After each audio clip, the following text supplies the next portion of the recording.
혹 의지했던 사람, 그리고 가까웠던 사람에게 상처를 받아 마음에 실망을 하신 적은 없으십니까? 특별히 내 마음속에 늘 흠모했던 사람, 귀하게 여겼었는데 그 사람으로 인해서 상처를 받았을 때 그 남은 후유증은 훨씬 더 심각하고 우리의 마음에 오랫동안 어려움을 주기도 하지요. 만약에 그런 분이라면 오늘 예레미야가 비슷한 상황에서 기도했던 그 기도의 골방에 찾아가 볼 필요가 있습니다.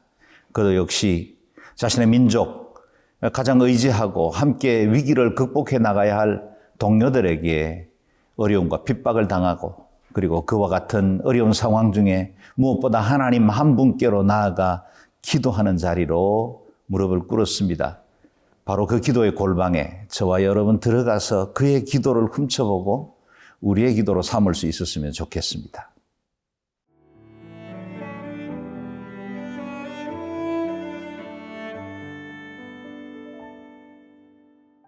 예레미야 17장 12절에서 18절 말씀입니다. 영화로우신 보좌여, 시작부터 높이 계시며 우리의 성소이시며 이스라엘의 소망이신 여호와여, 무릇 주를 버리는 자는 다 수치를 당할 것이라.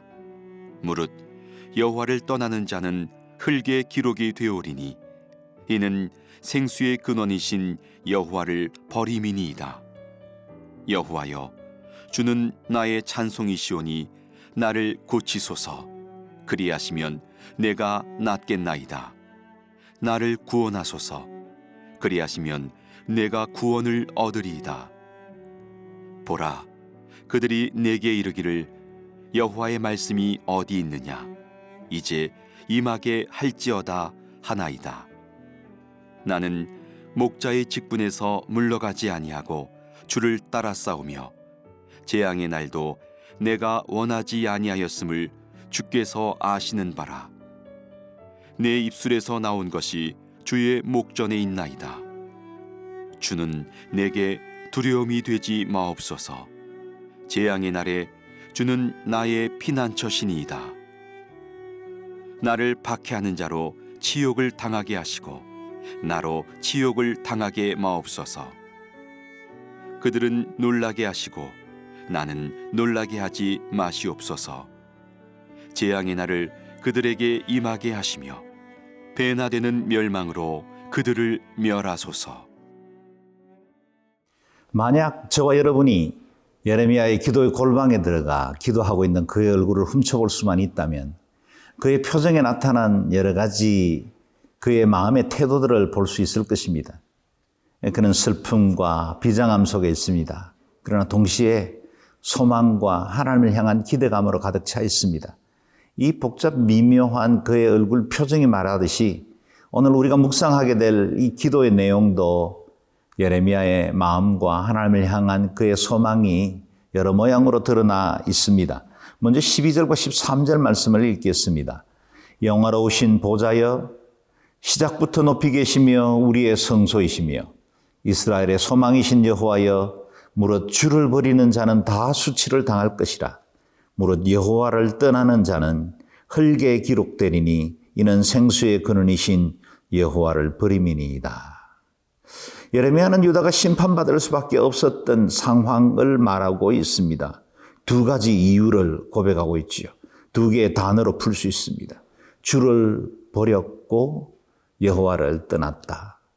주님을 버렸고 여호와를 떠났기에 심판의 자리로 갈 수밖에 없다는 것입니다. 마치 물을 떠난 고기가 그 안전 시설에서 그가 벗어나는 순간 죽음을 맞이할 수밖에 없는 것처럼 하나님이라는 그 안전, 우리의 영원한 반석이시요 생명이신 그분으로부터 떠나는 그 순간 유다는 심판받을 수밖에 없다는 사실을 말하고 있습니다. 그들의 심판을 자초한 그 일들을 예레미야는 세 가지로 우리 하나님 어떤 분이신지를 표현하고 있습니다.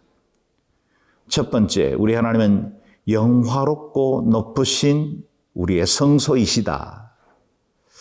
이스라엘은 곧 바벨론에 의해서 예루살렘 성이 멸망당하게 될 것이고 성전도 파괴될 것입니다. 성전은 파괴되어도 하나님의 영원한 성소는 남아 있습니다. 그것은 우리 주님의 품이지요.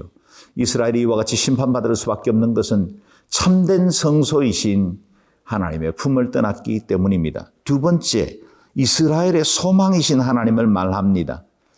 개인이나 공동체는 하나님이라는 그 존재 외에는 그 어디서도 소망을 얻지 못합니다. 러시아의 속담처럼 소망의 왕국에는 결코 겨울이 없다. 소망을 잃어버리는 순간 인생의 겨울이 찾아옵니다. 진정한 소망의 근원 대신 하나님 안에 있을 때만 우리의 인생도 가치 있고 복을 누릴 수 있습니다. 선민의 영광 그리고 권능의 피난처였던 하나님을 떠난 이스라엘의 상태는 곧 심판에 직면할 수밖에 없었다는 것입니다. 그리고 그들의 상태를 여호와를 떠나 흙에 기록되었다 그랬습니다. 흙에 그들의 인생과 삶이 기록되었다는 말은 곧 수치를 당할 것이고 버림받는다는 뜻이고 짓밟힌다는 뜻이죠. 우리는 하늘에 속한 자입니다. 땅에 속한 자가 아닌데 땅을 바라보며 살면 역시 동일한 수치를 당할 수밖에 없습니다. 세 번째, 예레미야는 우리 하나님은 생수의 근원이시라 말씀하십니다. 이미 예레미야는 2장에서 이 백성이 두 가지 악을 행했다라고 지적을 합니다. 생수의 근원이신 하나님을 버렸고 또 물을 저축하지 못할 터진 웅덩이를 만든 것이다 라고 말합니다. 하나님을 떠나고 내 스스로 내 인생을 세워나가면 복을 받을 것 같고 잘 될 것 같고 하나님이라는 존재의 관습이 없으면 내가 편안하고 행복하게 살 것 같지만 그것은 터진 웅덩이에 불과합니다. 그곳엔 영원도 생명도 행복도 참된 기쁨도 저축하지 못할 터진 웅덩이입니다. 우리 예수님은 내가 주는 물은 그 속에서 영생하도록 솟아나는 샘물이 될 것이라고 말씀하셨습니다. 물 근원을 떠나면 광야의 인생이 시작됩니다. 우리 주님이 생수의 근원이십니다. 그분 안에 있을 때만 참된 영원과 행복을 누릴 수 있습니다. 세 가지로 요약해 볼까요? 우리 하나님은 성소이십니다. 소망이십니다. 생수의 근원이십니다. 그 주님이 우리의 모든 것입니다. 그 주님께 붙어 있어야 합니다. 그래야 우리의 삶의 의미와 행복도 누릴 수 있습니다. 날마다 우리 주님 늘 사랑하고 주님과 동행하는 저와 여러분 될 수 있기를 바랍니다.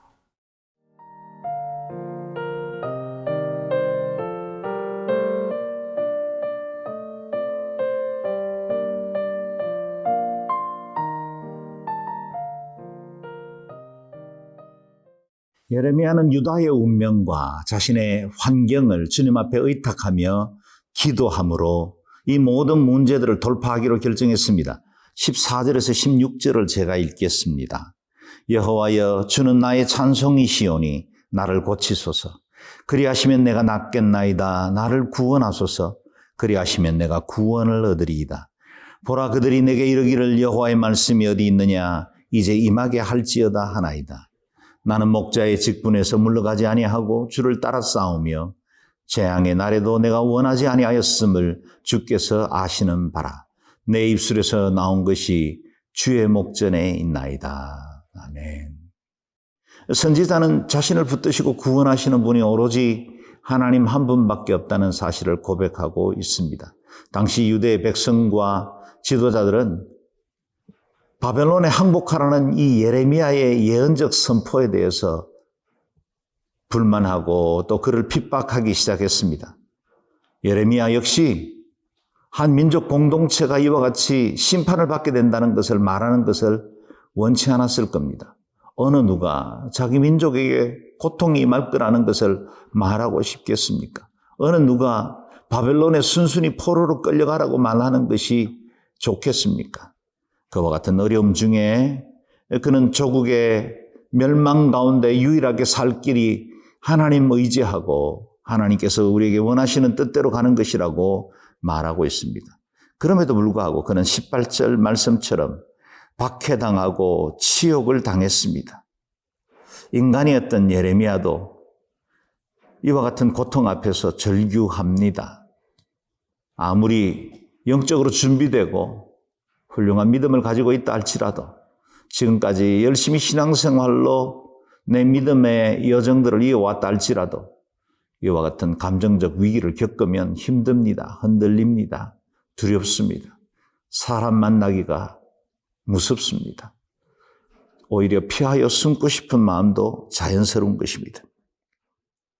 그럼에도 불구하고 예레미야는 그가 당한 모든 두려움과 수치를 그 자신이 해결하지 않고 하나님, 곧 그 자신의 하나님일 뿐만 아니라 유다 민족 공동체의 하나님께로 가지고 나아가기로 결정했습니다.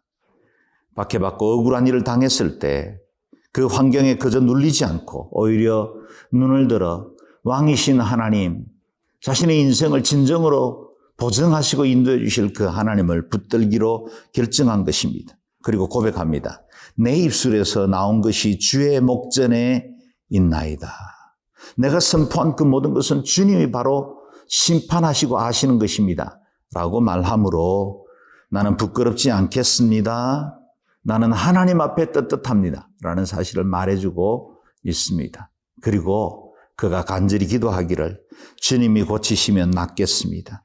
주님이 구원하시면 구원을 얻을 수 있습니다. 사람으로부터 회복과 은혜를 구하지 않고 하나님께서 온전히 자신을 구하시고 온전케 하실 것을 기도하고 있는 것입니다. 사랑하는 여러분, 우리도 매일매일 우리의 삶의 인간관계 중에서 경험하는 일들은 결코 우리의 마음에 쉽게 이겨나갈 수 없을 만한 여러 가지 환경들을 만나기도 합니다. 그러나 저와 여러분에게는 하나님이 계십니다. 하나님이 우리의 산성이시요 우리의 구원자이십니다. 진정한 진리와 온전함을 드러내실 분은 우리 하나님밖에 없으십니다. 하나님께로 나아가면 문제가 해결됩니다. 치욕을 되돌리고 재앙을 배로 갚아주실 하나님, 바로 그날이 반드시 다가오게 됩니다. 오늘도 소망 중에 주님 붙드는 저와 여러분 될 수 있기를 바랍니다. 존귀하신 하나님, 우리의 성소가 되시고 소망이 되시고 생수의 근원이 되어주셔서 감사합니다. 땅에서 당하는 크고 작은 어려운 일들과 관계에서 힘겨운 여러 가지 상황들을 만날지라도 결단코 흔들리지 않고 영원하신 그 주님만 바라보고 주님이 우리를 인정하시고 칭찬하실 때까지 이 사명의 길 끝까지 걸어가는 저희들 되게 도와 주옵소서. 예수님 귀하신 이름으로 기도드리옵나이다. 아멘.